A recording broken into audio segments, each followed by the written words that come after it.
We also saw some benefits of coaching, particularly coaching when women came back from maternity leave. So what we saw in our stats there is that when women had coaching available to them, when they returned from maternity leave, that significantly improved their resilience. And it also significantly reduced their turnover intentions in the workplace. So there's quite sort of quantifiable benefits to having coaching, particularly at times of career transition.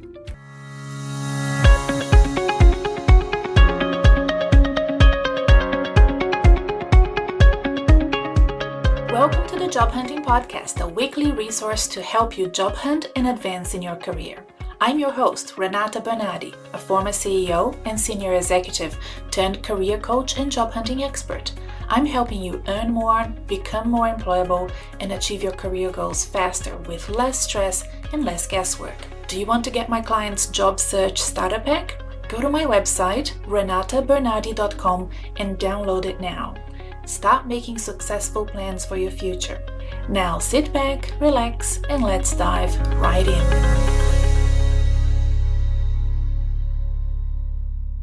Why are we not seeing more positive outcomes for women in the workforce? Are mental health, well-being, and performance for women issues that the employers can help with so that they can overcome the barriers to entry for senior positions? These are some of the questions that Carly Moulang and Alessandro Guio asked employers in Australia, and their key findings is now available in a report called Working Women and Wellbeing, which you can find in the links below in the episode show notes. And in this episode, I interview Carly and Alessandro to understand more about what women and their employers can do to overcome gender issues in the workplace. I wanted to know more about Carly's career, Alessandro's career, how they started their research together, and what they found. What were the recommendations that we can apply for both the employers seeking to better support women and minorities, as well as women and minorities looking for employment? Are there red flags that can identify good and bad employers for women when they're applying for jobs, for example, and moving up in the career ladder? I hope that you enjoyed this episode as much as I did. I've been trying to organize this for quite some time with Carly and Ali, but because of lockdowns and, people working from home with families and all of that, either from my side or from their side, it took months for us to be able to manage and organize this. So I'm very, very grateful to both of them for making the time to speak to me and therefore speak to you as well. This is a very important episode. I would say it's part of a series of episodes that we have done before on women's issues. There are other episodes that I've linked below for you with Div Pillai, Michelle Redfern, Sonali Shah, Susan Colantuono, and there's also an episode with my friend Jacob Thomas about issues in the corporate workforce for queer professionals. So have a look at those if you're interested in these themes and if they help you be better at career progression, job hunting, and career advancement. If there's anything that I can do for you, of course, don't hesitate to get in touch with me. Remember to subscribe to my newsletter. There's a link to my newsletter below. I will send you every single new episode of the job hunting podcast as they come out weekly. So it's a weekly podcast and a weekly newsletter. And I also send you a curated list of articles that I think are important for career professionals to read and get updated on things that might find their way into equipping them for promotions and for job hunting opportunities in the future. So sign up to my newsletter. There's a link there below, or you can find it on renatabernarde.com, which is my website. All right, without further ado, I hope you enjoyed this episode with Carly and Ali.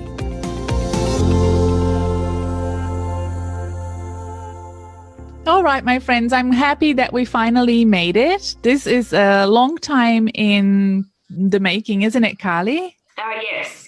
It's good to be here finally. Yes, it's maybe since end of last year that we've been talking about doing this podcast. So I'm very happy that we're finally doing it. But why don't we start by both of you one at a time, introduce yourselves and tell the listeners a little bit about your careers. Why don't we start with Carly first?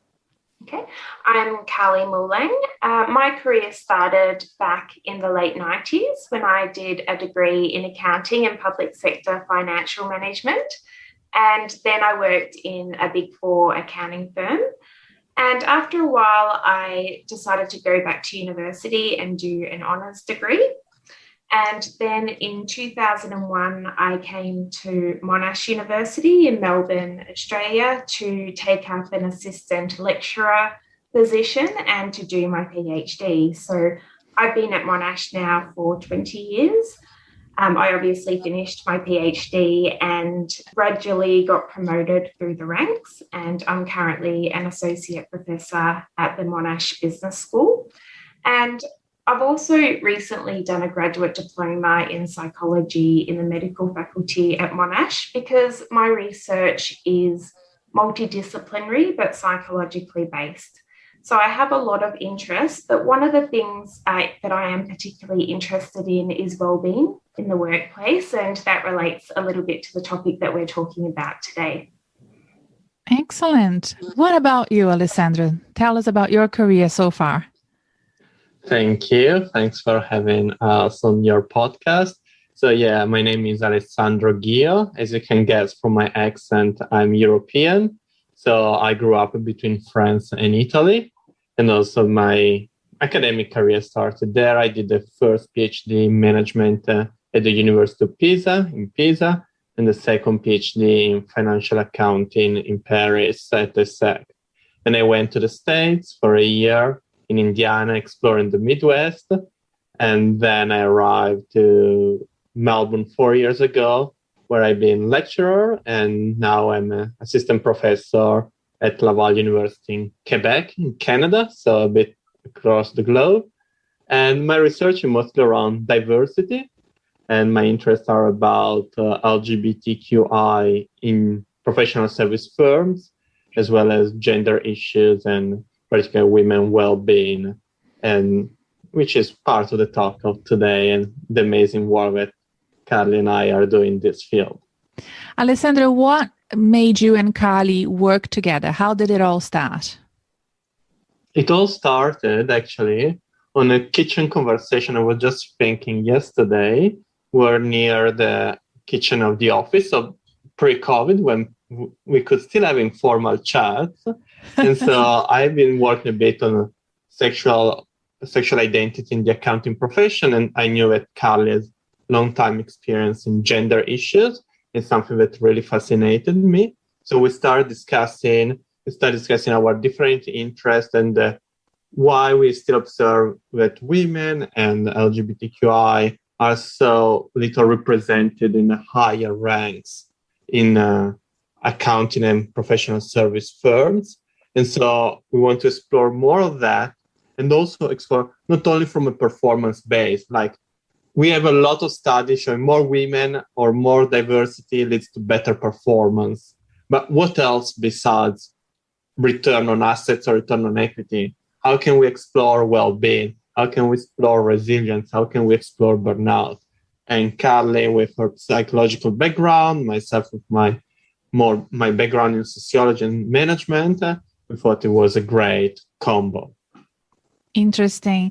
Carly, what interests you in the gender studies? I mean, you started in accounting. What made you get interested in this? Is it part of also your professional experience before joining academia, but also maybe even during academia that made you interested in the gender issues in your profession? Well, what made me particularly interested is the fact that I've been teaching now for just over 20 years, and looking at the cohort of my students over those years, it's always been around 50% females. And then, we look at the gender split in professional associations like CPA Australia, where there's 49% females.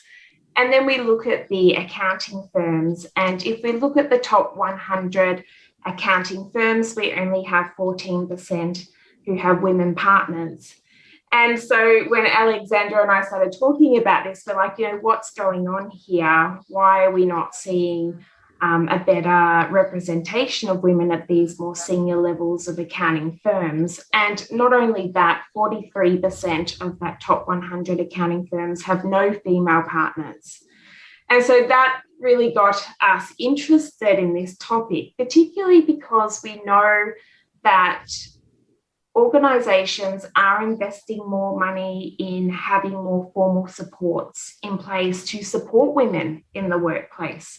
So despite having this growth in formal supports for things like flexible working arrangements, carers leave, maternity leave, why are we not seeing better outcomes for women? So really, it was that curiosity that drove this project and drove our interest in this area. Yes. I don't know if you remember, Carly, I used to work at the Institute of Chartered Accountants back in 2010 to 2012. I do. And at that time, we were still looking at parity in the graduate intake of women and men from high school getting into university, and then from university getting into graduate opportunities with CA firms, chartered accounting firms.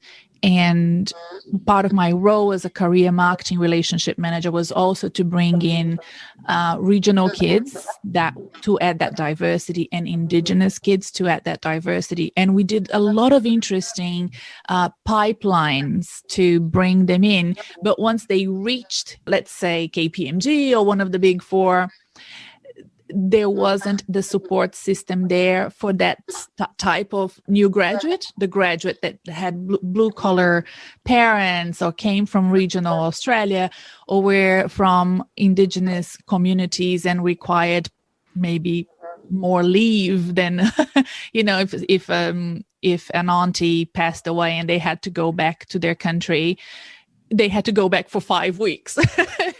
And KPMG wasn't ready for that. I know we're kind of a bit off topic, but I'm actually very curious to know if things have improved in that sense, because that's like 10 years ago more.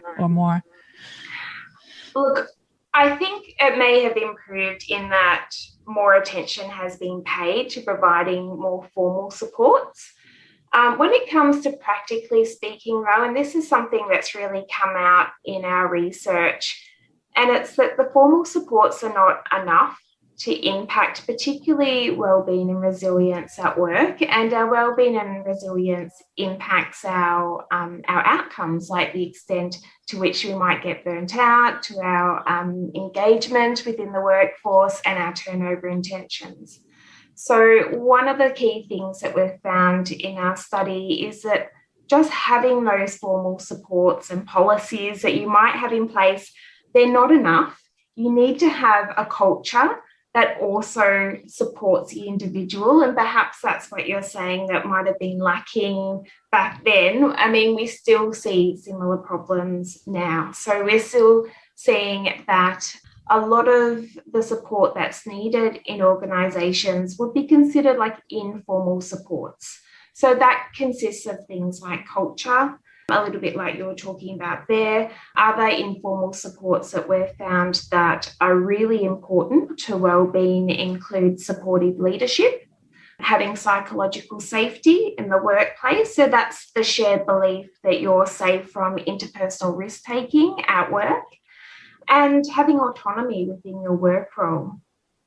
Yes. No, I think that I'm glad that you mentioned culture and not policy, because you would expect work environments to have outdated policies. But if there's a good culture in place, there will be opportunities to bypass the old-fashioned policies and to reinvent, the structures and the protocols to adapt ongoing to make the workplace more diverse. Alessandro, is there anything that you would like to add to that first introduction to your research that Carly has just given us? Maybe just a point, just to expand a bit more, that an example, like we compare Big Four to non-Big Four. So Big Four like KPMG that you were mentioning before, EY, and PwC and Deloitte. And we show that these big firms have much more policies than non-Big Four. At the same time, when we look at the well-being and the resilience of women in these workplaces in Big Four is much lower than in non-Big Four. So what we show is that formal practices per se are not enough. What really makes a difference, as Carly was saying, and this is evident in non-Big Four, is the culture, is the leadership support, and the psychological safety. So one of the key takeaway as well is that we cannot delegate this to HR policy, and that leadership and leaders, people at the top of the firm, needs to support the well-being in the workplace. Did you find that surprising? Was that a surprising outcome of your research? I'm not surprised, maybe because I had that experience working with the mid-tier firms and the top-tier firms. And I mean, you work at Monash University, you know exactly what I mean by bricks and mortar and, the institutionalized culture that's kind of ingrained everywhere, especially if you're a multinational, you have to operate across country, across borders. You tend to have more established policies. I don't know, it might be counterintuitive for some, but for me, like when I remember when I had a very out of the box young graduate that was brilliant, I knew that it was going to be taken up by the mid-tier. It was never, a candidate that the top four would accept. So I wasn't surprised, but was it surprising to you? I would say that this was a bit surprising because they put a lot of resources, both human and financial, and they are aware of this problem that they don't retain women, or women, they have quite a lot of women in consulting, associate level, but not at partner or director level. And they keep questioning this, and they put a lot of resources, but clearly it's the culture, the competition, which it's still there and it's not changed. So that is the harder work that the leadership should do. And then also another surprising fact, I would say that we look into flexible work arrangements. Now we are all familiar with COVID, which before were very gender things because mostly women would take, because they have caring responsibilities. Still today, most is on their shoulders.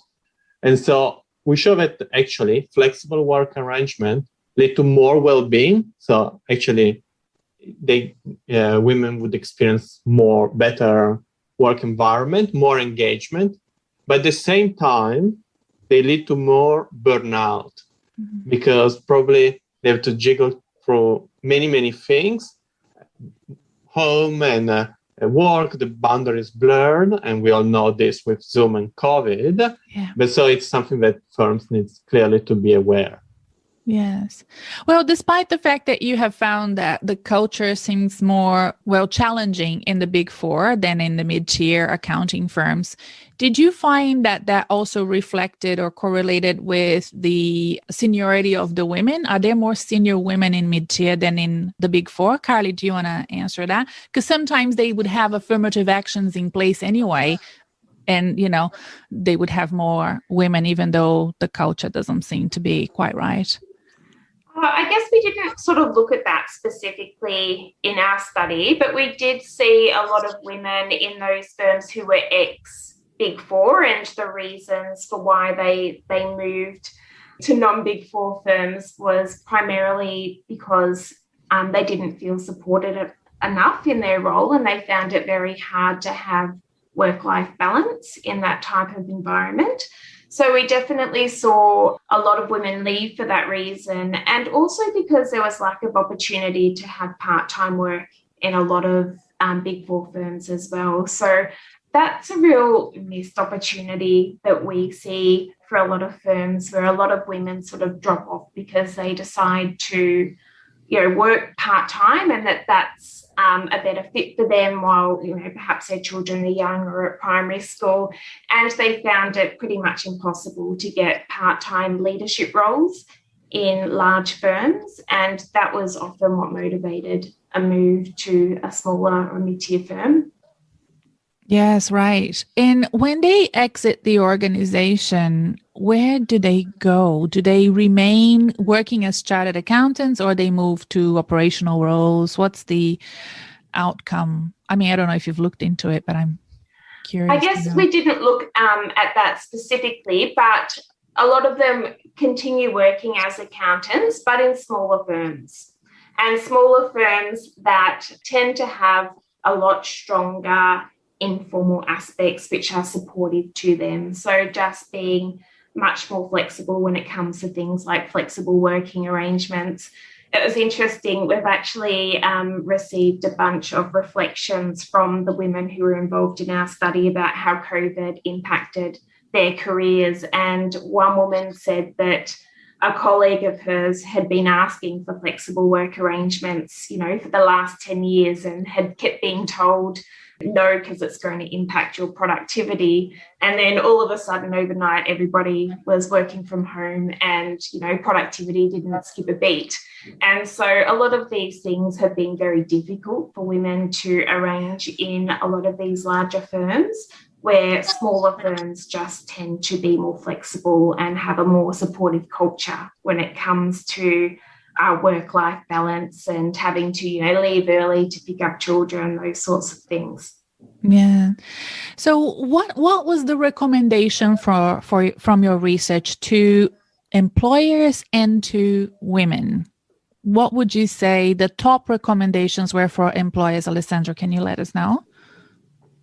Yeah, I would say that there are a number of recommendations. So first of all, I would say that even for those women that remain and reach the highest partnership level, firms need to give them a seat at the decision table. Mm-hmm. Why is this? Because we show that actually even women that are partner, when they end up being in non-decision maker roles like communication, HR, whereas men, even at similar levels, senior leadership, take the strategic decision. So first of all, women need to be able to give them the possibility to take decision. Mm-hmm. Second, also looking at flexible working arrangement, easier access to caring days, because it's too hard at the moment. It's too complicated to get access to caring days, which will not affect productivity. On the contrary, it will help to better reconcile work and work-life balance. Mm-hmm. And then, of course, a change in culture. So leadership support is to change that culture of long hours, of competition, of just showing off at network events after hours, which often are not accessible to women because they still have a caring responsibility, and creates these invisible barriers to get promoted. So definitely we need to change a culture in professional service firms, and policies are not enough. Yes. I'd like to add that, even though I think all of what you're saying is right, what I also believe is that women have been conditioned to act in a certain way up to maybe a generation or two ago. I think that, I'm really so impressed with the young women coming into the workforce right now. I think they're absolutely brilliant. But women of my generation, for example, would have access to going to networking events or being able to, engage in that sort of social aspect that usually allow them to progress in their careers, but they wouldn't know how important that is. I'll give you an example. I worked at CEDA, which is an organization in Australia that organizes lots of very important networking opportunities, because it's a platform for politicians and industry leaders to deliver white papers or new policies or, whatever big agenda that a premier would have. So there would usually be 200, 400 people in a room. Women were always the first one to leave the room. 2 p.m. It went from 12 to 2. At 2 p.m., you would see women starting to leave. So they were there just for the delivery of the information. They would arrive just in time, and then they would leave as soon as the event was over. And that chit chat that happens at the beginning and at the end of those events that are really important for your career advancement, they would miss out on that because they were given an opportunity to attend, most likely paid by their employers, KPMG or a law firm or an engineering firm, but it didn't click. And can you understand that as a mother of two, I can completely understand that they felt like they had to be there, but they also had to finish work because they needed to leave on time to, get the kids from after school care and go home and all of that. And that kind of really impacts women's ability to grow professionally and grow their network, to do the sideways to the top things that men do. Yeah, well, that's something that sort of came out of our recent findings when women reflected on how COVID impacted their career. And if anything, it's created a more level playing field when it comes to not being able to attend networking events like that in person, or needing to leave early, or perhaps not being involved in some other social aspects of work like golf days and all these sorts of things that can often go ahead, which are primarily male dominated, which means that a lot of women often miss out on those events. Not having the ability to hold those events during COVID has meant that women have been, are more on a level playing field when it comes to things like promotions now, because in terms of that social side, which they can find challenging, that's no longer as much of a barrier. As long as we don't have these, social events in person, I guess. Yes. The whole conversation and the structure of career advancement and promotions is really biased towards a more, masculine way of operating. I remember supporting a very senior leader, female, and we used to walk into these boardrooms and it was just the two of us, female, and then all the other guys, in the room were talking about either footy or golf for 15 minutes and not looking at her or not looking at me. And until they exhausted all of the news about the weekend's footy results and their golfing stuff, they wouldn't start the meeting. Didn't matter that she was the actual senior person in the room. And it took her maybe a year to change that dynamic. And then all of a sudden, because she liked cycling so much, cycling wasn't big back then. Now it's all about, everybody talks about cycling all the time. But she found something that was in common between everyone that they could then chit chat about. And I'm not sure that all the men in the room realized how excluded we both felt for, a big part of her first year in that tenure. And it was really excruciating. And we used to walk out of that meeting and just roll our eyes like, oh my God, I can't believe we have to go through that again. And I wondered, and I wrote about this on LinkedIn. I'll put a link to it below. What would happen if we would walk into a meeting, Carly, you and I, a bunch of girls with just one or two men, and we would talk about makeup, or I'm not saying that's all women talk about, but definitely that's all I talk about. If I could, I would talk about makeup all the time, or whatever online shopping I did, and that would never fly, right? That would be perceived as me not being professional in the workplace. So I find that, there's this dichotomy that also when I'm supporting clients that come from other countries, I need to explain to them what the small talk is like in Australia. And I'll give you an example of a woman that I'm coaching, and she's European, Alessandro. So she said, it's really interesting. The recruiter sends me an email and say, let's have a casual catch up over the phone.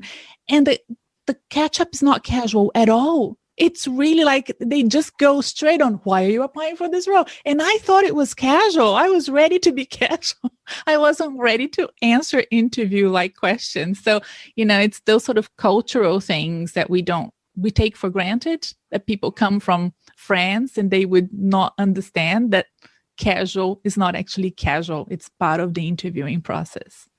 think another thing that we've noticed as well when it has come to COVID and how that's impacted the workplace is that women have become sort of in charge of a lot of the emotional labour that occurs in the workplace. It's the women in the teams who feel responsible for the well-being of teams or the well-being of their workforce. And so women's work has significantly increased because carrying the emotional labour in a workplace, it tends to be unappreciated, but a massive task. There's an opportunity cost, of course, for all of your time.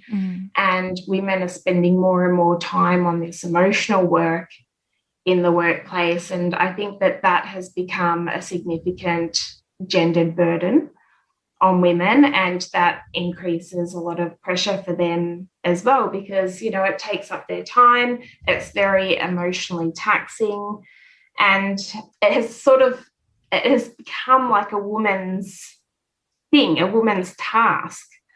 So I think that that's another big challenge that we're seeing in the workplace that has come about in the last year as well. And Carly, in terms of the recommendations for women, I'm very interested to know what you have to say, because I don't know if you've seen the recent research that came out last week about the employee sentiment and how executives and professionals are ready to jump out of their current jobs and find new opportunities. So that research shows that 41% of white-collar workers in the US are keen to move jobs. So if you think about 41%, 21% are probably women, what do you think they should look out for? What are the red flags that would indicate that the culture is not right for them?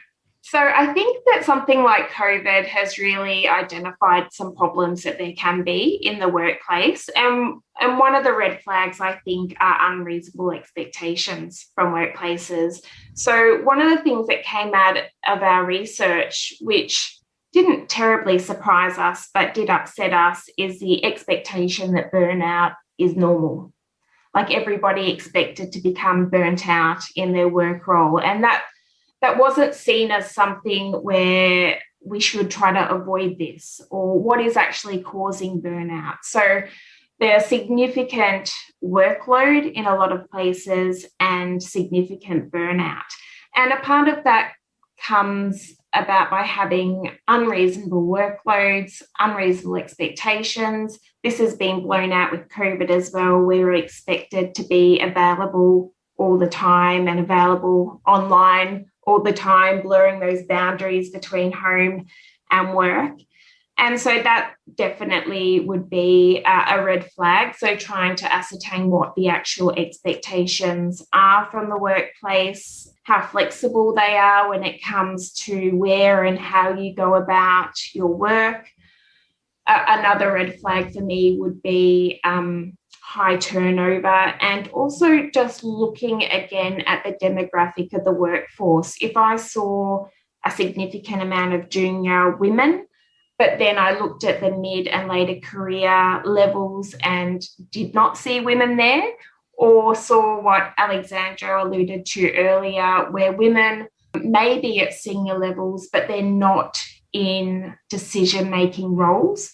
So something that came out from our interviews in accounting firms is that men tend to be in charge of profit centres and women are in charge of cost centres. And so if I saw that, that's giving me a signal that, there's not great equality when it comes to the workplace, even though you may see women and men technically on similar levels. It's the decision-making power of their roles that differ. And so I would want to be seeing more equality at those more senior decision-making levels, I think. And I'd also, something that came out in our study, which is also concerning, is a lot of stigma still when it comes to part-time roles for women. I would like to see more women in leadership part-time roles in workplaces. And I think that better supports more equality and diversity in the workforce. And so, yeah, I think that that's something else I'd look out for. Are there good examples, companies that we can look up to and say, because in Australia we have, the best place to work for women, there's like a ranking system. Did you look into that to see if, no? No, that wasn't really a part of the research. No, right. That's outside the scope. And the other thing that I'm fascinated by, because I am now, quite close to Susan Colantuono, who has done this research and then presented on TED. I think there's like 14 million views. I mention this TED Talk all the time, and it's called The Missing 33%. It's the fact that so much of the professional development available for women internally, those sort of things that you have at Monash, that every organization has, tend to focus on soft skills. So, the mentoring that they get, the soft skills development, the leaderships, and then they apply for the promotions, they don't get it. And they actually fail to mention all their business acumen. What you mentioned before about that commercial nous. I mean, we're talking about chartered accountants, right? So if you're listening from the US, these are female CPA professionals. They have failed to mention that because they took it as a given. Of course, they know I'm a CPA. I don't need to talk about it. But then from the employer side, when they were asked why, you didn't ask about their business acumen, and they said, well, it was a given that the men had more. So it's kind of really completely biased in that sense. And that's what Susan's TED Talk is all about. I'll put a link below. Did you look into the training that's available for women? There's a lot of very sort of targeted training for women. And, I remember from the time that I was at Monash, it tended to be really a lot about mentoring and soft skills development. So in regards to the training, I think that there's costs and benefits to the women-orientated training, because part of it does give women the subconscious message that they need this leadership training. And we don't see this for men, right? Yes. And men often, they need exactly the same type of training that women do. They need to work on their soft skills. They need to work on their communication skills. So we did see workplaces offering this sort of training. We also saw some benefits of coaching, particularly coaching when women came back from maternity leave.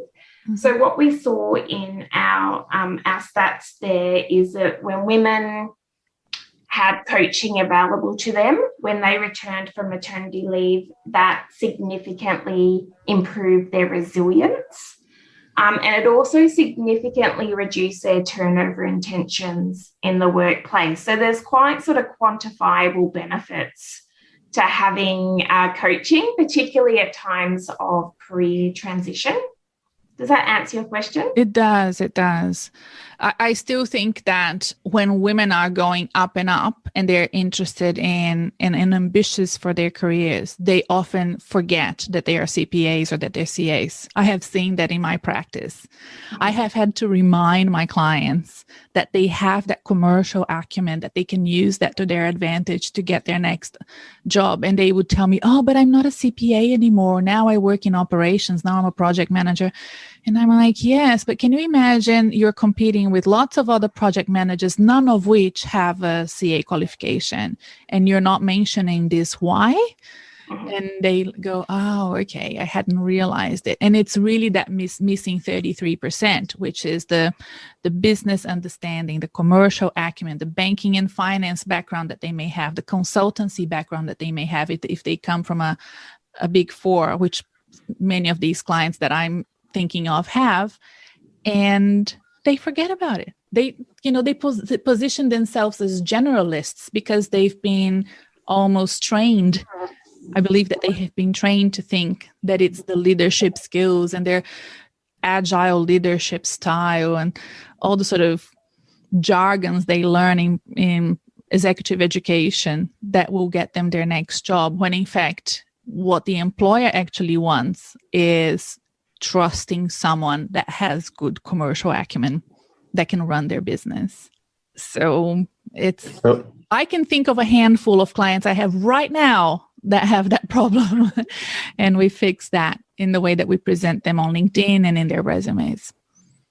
And what we also find, and it's complementary to this, is not only what they will put in the application for promotion or for a job, but is also going for that job or applying for promotion. What we show and we find in our research is that men give it a go, whereas very, very, very often women, if they don't tick all the boxes, they would not even apply. So we have a self-selection because they don't try to go and they don't feel prepared in certain aspects. So we have also this problem very strong in professional service firms where women, if they don't do 110%, or they feel that they are more than ready, they will not even apply for a more senior role or for a different job.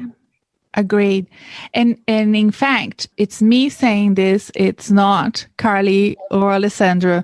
If you are at Deloitte or any of these firms and you're in the mid-tier consultancy role, you have the worst job of all of the people in there because it's the busiest job with the biggest KPIs, really high responsibilities to bring in clients. You know, I'm talking about the senior associates to director roles.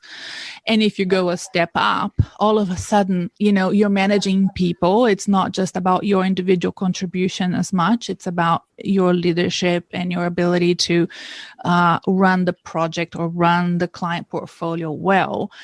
And I try to convince sometimes, prospect clients that come to me and they're thinking about applying for a more senior role in a consultancy firm or a law firm. And they say to me, oh, you know, I'm not going to hire you because I've given up. I just want to stay where I am because I have young kids and it will be easier for me. I mean, this role is so much more responsibility. And I'm like, oh no, every role you stay, once you have kids, women, let me tell you, it will be hard regardless of where you are in the organization. It will be really hard. You're just going to be paid less and you're going to have more stress because the workload in those sort of sandwich middle management roles are so much tougher than, you know, if you go a level up and a level down. Yeah. So they miss out because they don't understand what the difference is once you go a level up, that you are going to be engaging others and delegating more, and you will have more resources to manage your personal life plus your work-life balance. I don't know if there is a balance, but I guess if whoever is listening, if you don't understand, get in touch with me. Let's have a chat and I'll explain. But yeah, no, it's really interesting to see the dynamic and the thought process that goes into making those decisions to go for promotions or not go for promotions. They usually make no sense and it's just a misconception. I also think that for women to go for those promotions, that is when you need to have those strong informal supports in place. And to really know that you have, you know, the proper leadership support and autonomy to fulfill those roles as well. So I think that is another time when having those really strong informal supports make a difference in deciding whether to put yourself out there and to go for that extra level of responsibility. And, you know, just having formal policies and procedures, that's sort of not enough to help push you to those, you know, those higher levels as well. I'm very interested in the women-to-women dynamic. You know, I have clients that are working for senior women and they don't find themselves supported by those senior women. Mm-hmm. And in fact, Alessandro, I know you do LGBTIQA research as well. I find it's the same with the queer professional community. You know, I have some friends and they're all, you know, excellent at what they do, but they don't get along. And some are more senior than others. And there seems to be a generational clash between queer professionals. Is that something that, is there research behind this, or is it just me anecdotally sort of figuring things out for my clients? So for the LGBT people, what it also very often show in our research is that very often these networks of LGBTQI tend to be very groupy. So if you don't belong to a group, that very often now network groups are white, gay, male from middle upper class, where you feel excluded. So if you identify as lesbian, if you identify as trans, or if you are ethnic background, you will not fit with certain networks. Yeah. And so you will not feel supported by these new groups that creates new dominant structure, we would say, in research. Yeah, no, I've experienced that with my son at the university he went to. He tried to join the queer committee and he wasn't accepted. And I was like, you forgot to say you were Latino and gay. You know, you have to use all of the labels. And he's like, well, too late now. I don't want anything to do with them anymore. He felt really left out, and it was sad for him. He just came out that year. So it was, he really wanted to join. Yeah, if we can make a recommendation to companies looking at LGBTQI, is to be more open and having more diversity in their network groups. And very often, since it's such, at the moment, still a small minority, to go also across firms. So not only looking at PwC, Deloitte, but looking more broadly in professional service firms and create events and spaces for everyone, so that everyone can have a role model, so that a young lady can see that even if you are a woman identifying as trans, you can make it until partnership level, as well as for the diverse spectrum of identities.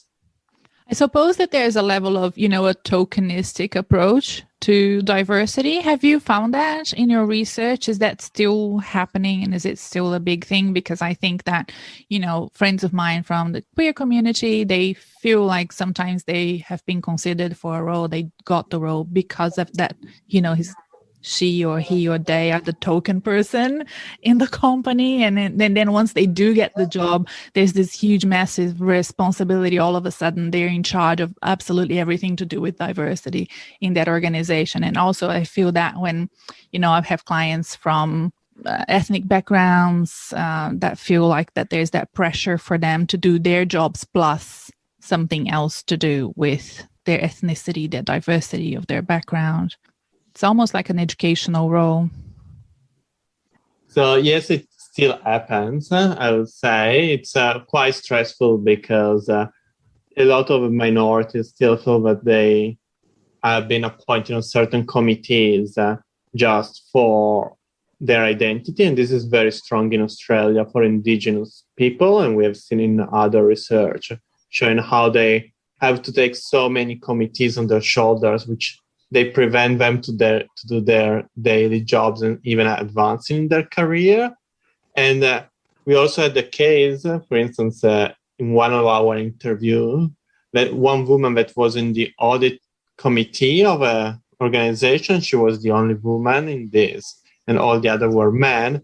And very often men would not listen to her. It took more than a year to make them accept that it was not just because she was they needed a woman on their committee to look pretty, but that she could actually bring something to the table. So very often also these women that feel a bit isolated at the top because they are the only one there, and they have been a bit looked up just for what they represent rather than for their skills. Yes. Well, it seems like we touched on almost everything, unless, you know, is there anything else that you want to add, Carly, before we wrap up? The only thing I think I would add with how workplaces can better support women in the workplace, particularly like at the moment when we feel like women are particularly stressed because they have a lot of workplace pressures and a lot of home pressures at the moment, is for workplaces to really meaningfully acknowledge the impact of the pandemic on women and their output, and to be authentic when it comes to caring about the well-being of their staff. So one thing that came out to us is that, a lot of workplaces say, at the end of a message, if you need help, here are the details of their employee assistance program. Now, that sort of is not really seen as meaningful and authentic when it comes to caring about people's well-being in the workplace.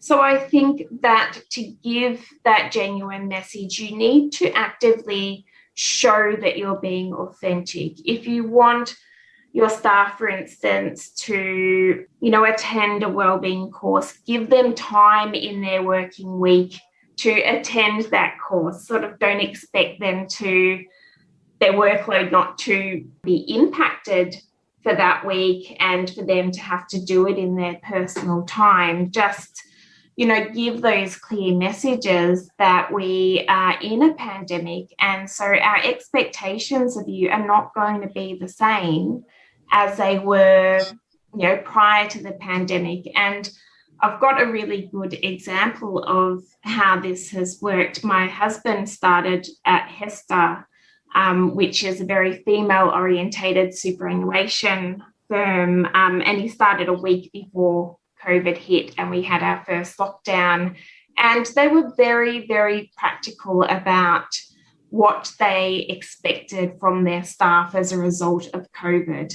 And if he needed to, take time for carers leave, they made that really easy.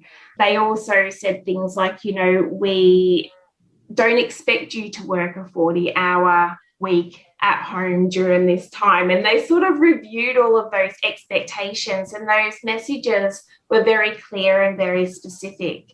And I think that when you get those messages, that tells you that you really are valued and that they really do care about your well-being. So I think that just reconsidering how those messages come across and making sure that they're practical and authentic would really help women feel more supportive in their and men too, everybody. Yeah, and men, absolutely, families. That the benefit definitely extends. But I think, particularly given that a lot of pressures have fallen on women's shoulders, particularly when it comes to, homeschooling, and they've lost a lot of supports like their domestic help. Feeling authentically supported by your workplace is really important at the moment. Okay. Alessandro, where can people find your research? Where should they go? I'm going to put the links below, but I want you to tell us. And if you have any final thoughts, I'm happy to hear them. Sure. So they can find our work on workingwomenandwellbeing.com, where we have a website with all our research, key findings, our media, and also feel free to contact us. And final thought, for maybe if any of the listeners, also because it's very close to my heart, identify as a minority, as a sexual identity, like a woman who is transitioning, or bisexual who is a very invisible identity at work. This, and still is a stigma in many workplaces. Well, do not hesitate to reach out to psychological help, because mental health and well-being is still very much a stigma. So many employers have employees assistance program in Australia or psychological support, but also talk, because this will help to alleviate part of this stress, because hiding and this part of your identity, already you're a marginalized community, will really impair your well-being. So reach out and look after mental health, and companies should do also much more to support the mental health of their employees. Thank you so much. And in fact, we have another episode in the Job Hunting podcast with Jacob Thomas from Monash University as well, where we discussed the change of pronouns during your professional career, because I had a client who was transitioning and they had a change of pronouns, and that made me reach out to Jacob and record an episode. So I'll put the link below if you want to follow up and and listen to that. And I'll also link below other women-related episodes that we've done with Susan Colantuono that I mentioned before, Michelle Redfern, Div Ply, and well, there could be others I'm forgetting, but I'll link them below. Thank you so much to both of you. I'm so happy that we finally did this and that your research is out there for a lot of professionals to find out more, listen to this podcast, and then reach out to your website, contact you if needed. So thank you for the work you do. Really appreciate it. Thanks so much, Renata. Thanks for the time. Thank you. Thank you to all the listeners. Thank you.